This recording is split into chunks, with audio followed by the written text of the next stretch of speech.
I thought that I could not be shocked in this church anymore. I thought that this is that what has transpired here is the most liberal, cutting-edge type of a congregation that we could have, until Reverend Boon Lin. How do you say that? Nyo.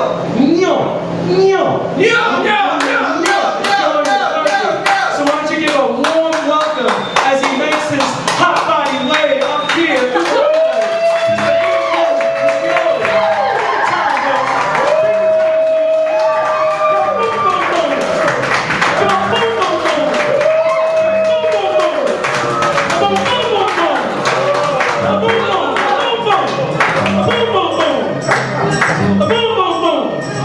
Okay, Boon. Are you related to Pat Boon? Who, Pat Boon? Who's Pat Boon? Okay. Cut that one out. Edit. Reverend Boon.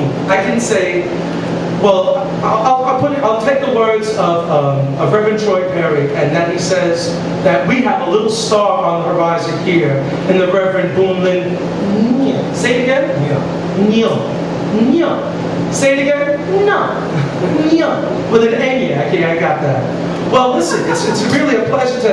And did you ever see a hotter man of the floor?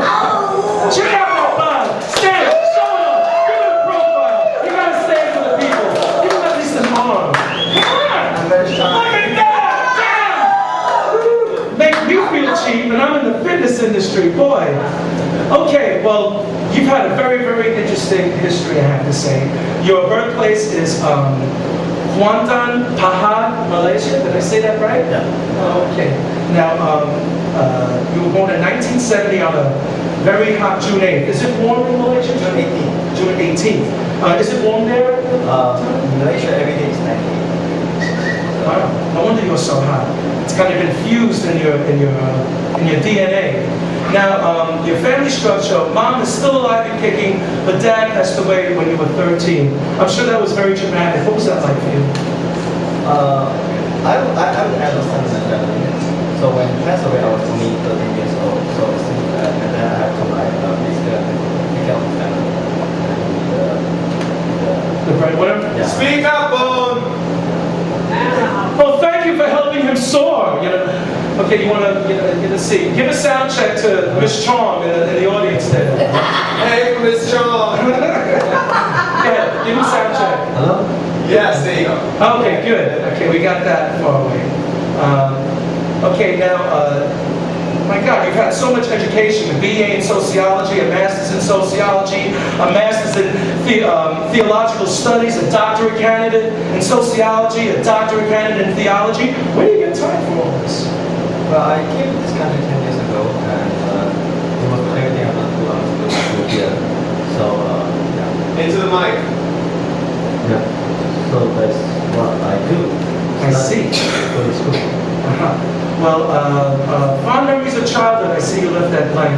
I can imagine that things might have been pretty tough with you, knowing with who you are and the environment that you lived in. Can you talk a little bit about that? I was born and raised in the Methodist. I was born and raised as a Methodist.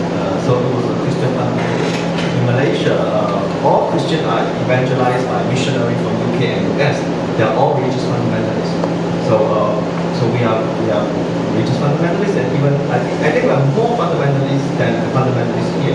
Is that possible, really? Yeah. So Have you gotten a load of the fundamentalists we have in this crackpot country? It can be at times. I love my country. Don't take it out of context. Yeah. So it was kind of tough to really recognize who I am and really embrace my sexuality. And when did you finally do that? Finally do that? I think I finally have the courage to look into the Bible and think whether the Bible is really against homosexuality when I was 28 years old. And I finally came out when I was 33 years old. Coming out! I'm 38 now. Oh, you're 38? Yeah. Dan looks good.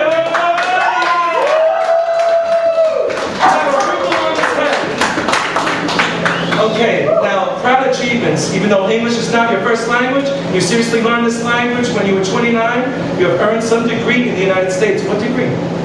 I think the proudest achievement is when I first went to Wisconsin, University of Wisconsin at Stevens Point.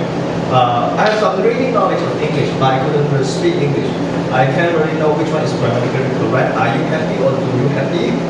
So, Oh, I'm happy. Do you happy? Do you happy? So I asked my professor, what could I do to improve my English? And he said, just read as many books as possible, take as many classes as possible. So I ended up finished my 4-year undergraduate study in 2 years.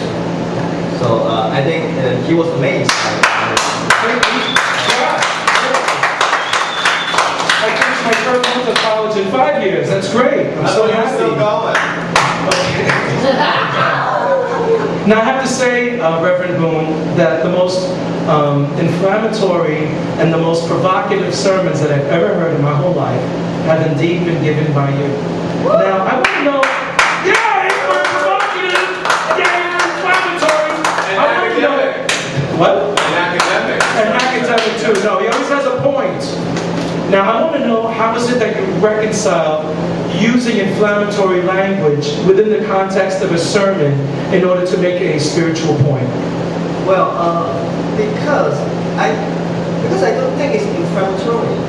To me, it's something so natural. Oh, I wish we had videotape, but we don't. Okay? Maybe Len, you could you could go into the archives and get some clip of his Yeah. I Okay, just try to be honest, to be open, to tell the truth. Well,